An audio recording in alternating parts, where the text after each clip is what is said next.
Bonjour mes délicieux co-créateurs, c'est Lilou, je suis en Bretagne, pas très loin de Quimper. Je voulais faire cette vidéo particulièrement pour parler de cette alimentation, de ce fameux sujet de l'alimentation, où je trouve qu'il y a quand même pas mal d'ego. Et je m'en rends compte parce que je ne savais pas dans quoi je m'embarquais. Clairement, j'ai décidé de faire ce cahier du défi des 100 jours, c'est le 4e cahier, sur le sujet de l'alimentation, pour transformer son alimentation. Et avoir une alimentation, donc être conscient par rapport à ce que nous mangeons. Et c'est vrai que je ne m'apercevais pas à quel point nous avons tous une opinion, nous avons tous un héritage face à ça. On a un cumul, on a une information et puis alors des fois on va juger l'autre parce qu'on est soi-même végétarien et l'autre est carnivore et comment peut-il manger de la viande et il ne devrait pas faire ça et c'est mauvais pour les animaux. Ou quelqu'un qui est sans gluten et qui impose ça aux autres. Et je me rends compte qu'entre le nombre de régimes, entre le nombre, nous-mêmes, tout ce qu'on a pu hériter, et puis alors aussi cette espèce de protection que je me rends compte auprès des autres auteurs qui ont écrit aussi dans ce domaine, du style « c'est moi qui ai trouvé ça, c'est mon sujet, et qu'est-ce que tu fous là en gros parce que Lilou, tu ne devrais pas aborder ce sujet-là, c'est pas ton truc, c'est mon truc, et là tu es en train de piquer mes idées ». Et je reçois quelques petites attaques de certains auteurs, aussi bien de livres que de cartes, qui me disent mais ce sont nos idées. Alors déjà, il faut savoir quand même, et je veux répondre à ça, non pas que j'essaye de me justifier, mais c'est au contraire pour libérer, et cette vidéo est pour rassembler, et parce qu'au contraire, je trouve que l'alimentaire devrait rassembler, il devrait nous rassembler, unir, plutôt que diviser. Et ça, c'est important. Ces informations, ce cahier, en tout cas, moi, je l'ai créé avec mon petit papa, qui a plus de 50 ans, qui a été depuis l'âge de 14 ans chef, qui a énormément baroudé à travers le monde, qui s'est enrichi aussi bien à travers ses tours du monde, des pays asiatiques, des États-Unis, de tout ça, qui a été très avant-gardiste sur le sujet. Et donc, c'est une combinaison de nos deux savoirs. Et cette information, de toute façon, et je m'en rends compte à travers les conférences et les rencontres que je suis en train d'organiser dans les différentes villes, comme là hier soir, le savoir que chaque personne a. Et en fait, on a un savoir de dingue, et encore plus quand on se rassemble autour de ce savoir, plutôt que se diviser pour savoir qui a raison et qui a pris à qui et machin, c'est quelque chose de fantastique. Et il y a de la place pour tout le monde. On n'est plus dans une ère de compétition. En tout cas, moi, c'est pas le milieu, l'environnement dans lequel je souhaite évoluer. Je souhaite qu'on puisse partager, diffuser cette information. Le défi n'a jamais eu pour but de rassembler tout le monde autour de simplement du défi. C'est quelque chose qui, oui, en effet, fédère. C'est quelque chose qui permet de passer à l'action. C'est quelque chose qui a une forte connotation au niveau de la communauté pour permettre et soutenir qu'on se soutienne les uns les autres. Mais c'est nullement restrictif au défi des 100 jours. C'est-à-dire que les personnes qui font le défi des 100 jours s'enrichissent de livres, de lectures, de cartes, de plein d'autres choses qui sont au-delà du défi. On peut même intégrer des pratiques, ses propres pratiques, aux pratiques qui sont proposées du défi.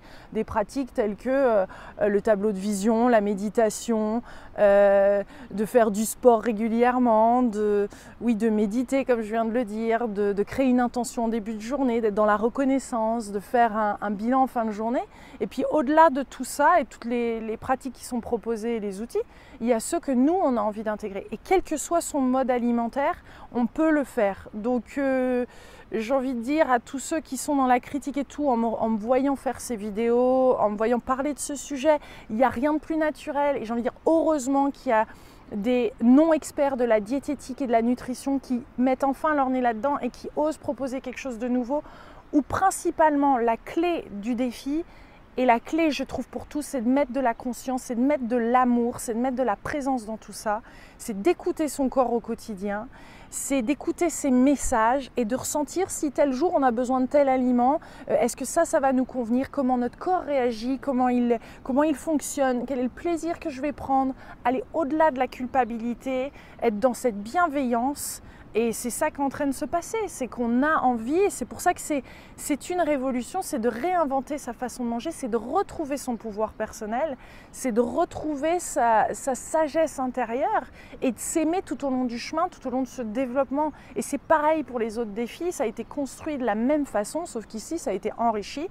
du savoir et de ce que mon petit papa a pu aussi cumuler en information, tout en moi en intégrant aussi des mécanismes, des choses qui fonctionnent dans le défi des 100 jours, dont notamment, il faut le savoir, en 21 jours on crée une habitude, en 90 ça fait partie de sa vie.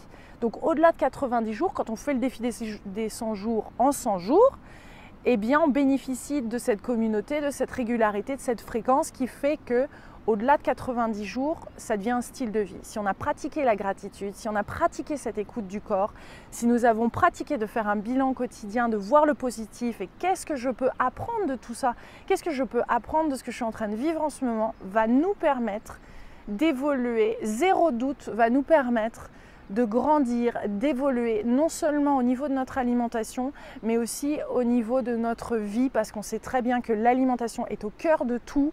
Et si on met de l'amour, et si on voit que l'alimentation va nous rassembler plutôt que nous séparer des autres. Moi, combien de fois j'ai utilisé les aliments pour me séparer, pour me protéger, pour combler un vide à l'intérieur, qui était tout simplement pour me rassurer et pour combler un vide, un amour que je n'arrivais pas à me donner.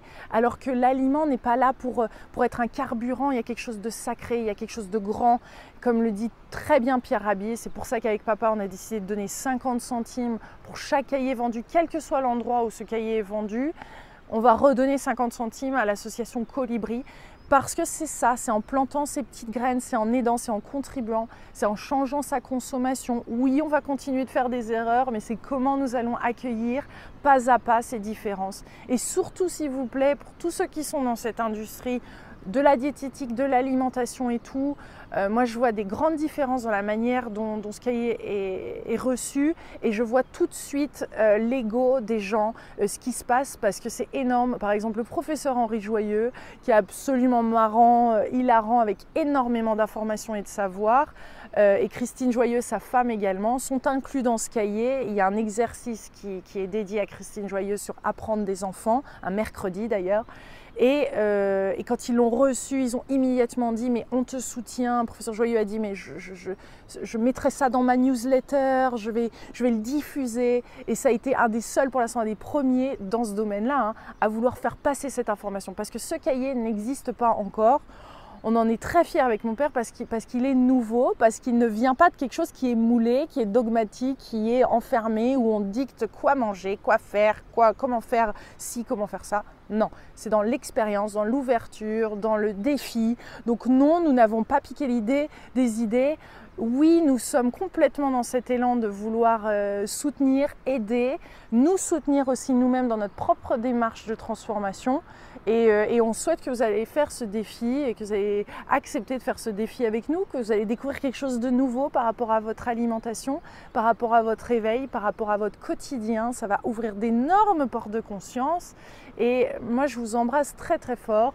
J'ai hâte d'organiser dans plein de villes des rencontres pour nous permettre d'échanger. Je vois ce qui s'est passé là en Bretagne, à Vannes, à Quimper, où on a échangé de l'information et ça a été tellement enrichissant et ça fait tellement du bien à chacune de nos cellules. On sentait que c'était quelque chose qui guérissait, cette écoute, cet échange. Donc je vous embrasse très très fort et puis moi je vous retrouve demain.